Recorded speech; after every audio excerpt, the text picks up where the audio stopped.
एका अनोळखी मुलीची लिफ्टमध्ये अचानक भेट झाली. पण त्या काही मिनिटांच्या भेटीनंतर त्याला एकच प्रश्न सतावू लागला. ती पुन्हा मला भेटेल का? आणि त्याहून मोठं रहस्य म्हणजे तो स्वतः नक्की कोण होता? नमस्कार, मी यशश्री. मनातले भावरंग या माझ्या यूट्यूब चॅनलवर तुमचे खूप खूप स्वागत. आज आपण क्राऊन ऑफ सिक्रेट या नवीन कथेचा पहिला भाग ऐकणार आहोत. पुण्याच्या मध्यभागी उभा असलेला तो मॉल म्हणजे शहराच्या वेगवान स्वप्नांचं प्रतीक होतं. उंच काचेच्या भिंती, आत शिरताच बदलणारी हवा, महागड्या परफ्यूमचा मंद सुगंध आणि प्रत्येक पावलावर झळकणारी ब्रँड्सची नावं. हा मॉल फक्त खरेदीसाठी नव्हता, तर तो स्टेटस दाखवण्यासाठीचा एक अवकाश होता. वरच्या मजल्यांवर corporate offices, private consultants, exclusive services आणि खाली चमचमणारी दुकाने, कॅफे, लोकांचा गोंगाट. इथे येणारी माणसं घाईत असायची, स्वतःवर असलेल्या एका वेगळ्याच आत्मविश्वासात असणारी आणि स्वतःच्या आयुष्यावर हक्क सांगणारी. आणि त्याच मॉलमध्ये त्या सर्व गोष्टींची थोडीशी विसंगत वाटणारी ती मुलगी उभी होती. तिच्या पायात साध्या चपला, अंगावर नीटच पण साधा ड्रेस, खांद्यावर कापडी पिशवी. इथे आलेल्या बाकी लोकांसारखी ती मुळीच नव्हती. तिचं इथे असणं गरजेपोटी होतं, आवडीने नाही. पण मॉलमध्ये वरच्या मजल्यावर असलेल्या ऑफिसमध्ये एका महत्त्वाच्या कामासाठी म्हणून तिला यावंच लागलं होतं. तिच्या हातातला मोबाईल हलकेच थरथरत होता. श्वास थोडा अडखळलेला होता. फक्त काहीच वेळाचं काम आहे, ते काम करून लगेचच निघायचं आहे, ती स्वतःलाच एक प्रकारे धीर देत म्हणाली. लिफ्टसमोर पोहोचल्यावर तिने बोर्ड पाहिला. त्यावर लिहिले होते, अपर फ्लोर्स, सर्व्हिसेस अँड ऑफिसेस. तिचं काम वरच्याच मजल्यावर होतं. लिफ्टचं दार उघडलं. आतमध्ये फक्त एकच माणूस होता. तो मागे उभा होता. साधा, अत्यंत साधा. कोणताही दिखावा नाही, चेहऱ्यावर कोणत्याही प्रकारचा गर्व नाही. एकदम निर्विकार चेहरा होता त्याचा. डार्क शर्ट, नीट इस्त्री केलेली पॅन्ट त्याने परिधान केली होती. डोळ्यात एक प्रकारचा शांतपणा, पण त्या शांततेखाली काहीतरी खोल जाणवत होते. ती आत शिरली. लिफ्टचे दार बंद झाले. टिंग. लिफ्ट वर जायला लागली. पहिले काही सेकंद काहीच घडलं नाही. आणि मग अचानक एक धक्का बसला आणि ती लिफ्ट एकाएकी मध्येच थांबली. क्षणभर सगळं स्तब्ध झालं. लिफ्टमध्ये शांतता पसरली. तशी आधी ती होतीच, पण लिफ्टमधील बाकीचे आवाज देखील बंद झाल्यामुळे त्या शांततेला आता भयान शांततेचे रूप आले. त्यानंतर लिफ्ट काही सुरू होईना. थोडा वेळ असाच गेल्यावर हळूहळू तिला तिच्या छातीत जडपणा जाणवायला लागला. तिचे हात थंड पडायला लागले. डोळ्यांसमोर एक प्रकारचा अंधुकपणा जाणवायला लागला. तिला ती लिफ्टची बंद जागा जाणवायला लागली. हवा कमी पडते असं वाटायला लागलं. तिचा श्वास आता वेगाने वाढू लागला होता. तो तिच्यात होणारे हे सगळे बदल पाहत होता. त्याने तिला काही विचारलं नाही, अजिबात घाई केली नाही. फक्त एक पाऊल पुढे सरसावला व तिला म्हणाला, हॅलो मिस, तुम्हाला त्रास होत आहे बहुतेक. जरा बसून घ्या, तुम्हाला बरं वाटेल. त्याचा आवाज शांत होता, जसा एखादा ओळखीचा माणूस आपल्यासोबत बोलतो तसाच काहीसा. ती मान हलवू शकली नाही. तिचे पाय थरथरत होते. त्याने लगेच लिफ्टच्या कोपऱ्यात असलेला छोटा बेंच तिला दाखवला. ती त्याच्या सांगण्याप्रमाणे तिथे बसली.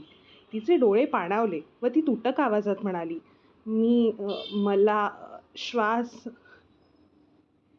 तिचे शब्द पूर्ण होत नव्हते. तो तिच्याजवळ बसला नाही, तर तिच्यापासून अंतर ठेवून उभा राहिला.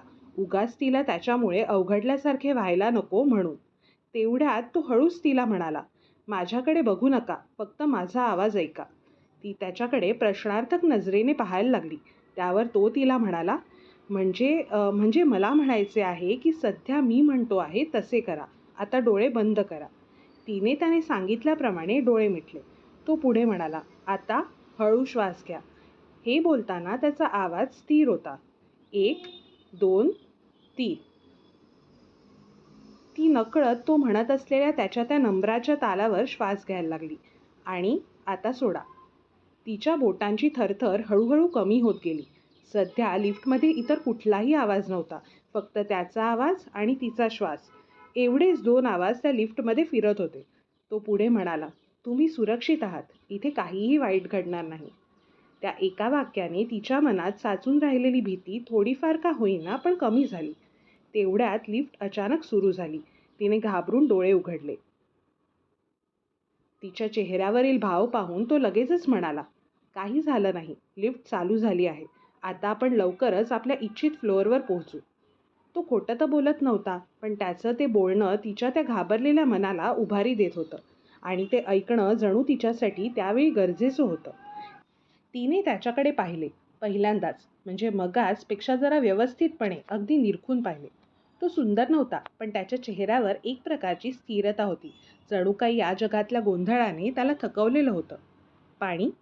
त्याने त्याच्याकडे असलेली पाण्याची बाटली पुढे करत तिला विचारले.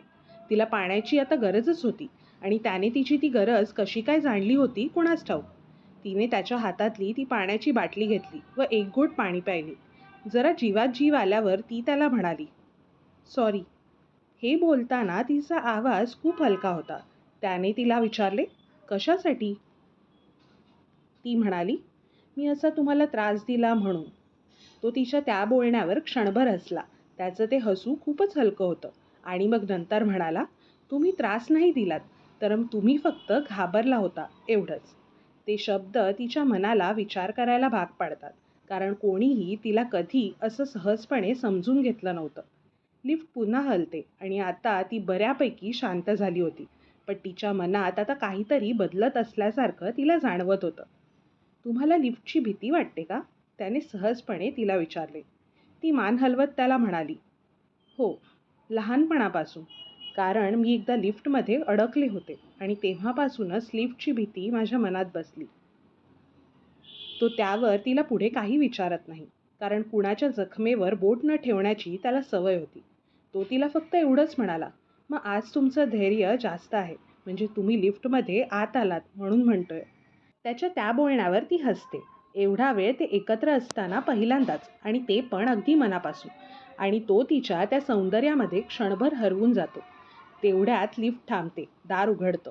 तो तिला विचारतो, तुमचा फ्लोअर? ती लगेचच उभी राहत म्हणते, हो. बाहेर पडताना ती क्षणभर थांबते व त्याला म्हणते, थँक्यू, खरंच. तिच्या त्या बोलण्यावर तो काही उत्तर देत नाही, पण फक्त मान हलवतो व पुसटसा हसतो. ती लिफ्टमधून बाहेर पडल्यावर लिफ्टचे दार बंद होते. लिफ्ट वर जात राहते आणि तो तो त्या रिकाम्या जागेकडे पाहत राहतो, जिथे ती काही सेकंदापूर्वी बसली होती. ते मनात आल्यावर त्याच्या मनात त्याला काहीतरी वेगळंच जाणवायला लागतं. तो आजपर्यंत अनेक लोकांना भेटलेला होता, पण या भेटीत त्या दोघांना एकमेकांची नावं समजली नव्हती. एकमेकांची कोणतीही ओळख नव्हती. त्यांच्या बोलण्याच्या आड सो कॉल्ड स्टेटस नव्हतं. फक्त होती ती एक खरी व निर्मळ भावना. ती कोण होती? हा प्रश्न त्याच्या मनात अचानक तरळला व यावेळी तो हा प्रश्न दुर्लक्षित करू शकला नाही. लिफ्ट थांबते, दार उघडतो. तो लिफ्टमधून बाहेर पडतो, पण तिची छाप काही केल्या त्याच्या मनातून बाहेर पडत नाही.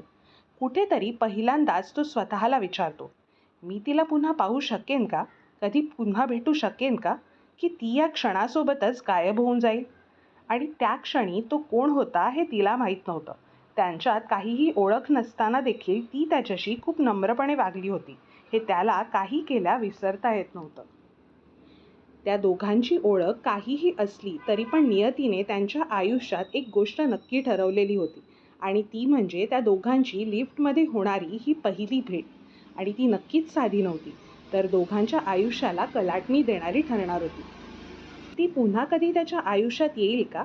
तो खरंच नक्की कोण आहे? एकमेकांची नावेही न कळता झालेली त्यांची ही भेट पुन्हा घडणार होती का? जाणून घ्यायचे असेल तर कथेचा पुढचा भाग नक्की ऐका. तुमचीच यशस्वी. कथेचा हा व्हिडिओ तुम्हाला आवडला असेल तर माझ्या चॅनलला नक्की सबस्क्राईब करा. लवकरच पुढील भाग घेऊन येते आहे.